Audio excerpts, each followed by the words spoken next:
আসসালামু আলাইকুম রহমতুল্লাহি ওবারাকাতু। বন্ধুরা, আশা করি আপনারা সবাই আছেন ভালো। আলহামদুলিল্লাহ, যখন দেশ থেকে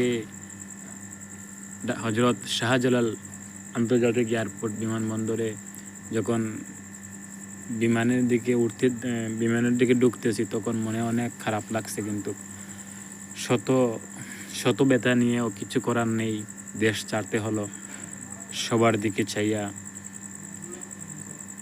দেশ থেকে আসতে গেলে অনেক কষ্ট লাগে, কিন্তু বিমানে ওঠার পরে, এখানে আসার পরে আমাদেরকে বলতে হয় কি করব। কর্মজীবন, ফ্যামিলির জন্য, সবার জন্য দেশের মায়া ছাড়তেই হবে।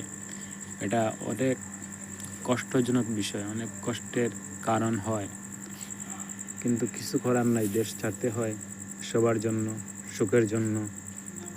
তো আশা করি সবাই দোয়া করবেন আমাদের জন্য।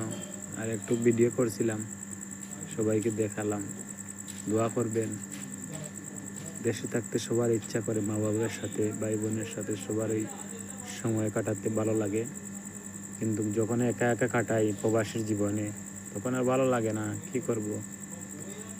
তারপর আল্লাহ তাআলা, মহান আল্লাহ তাআলার ইচ্ছা, মহান আল্লাহ তাআলা যেন যে যেখানে আছেন সবাইকে শান্তিতে রাখেন, আমিন।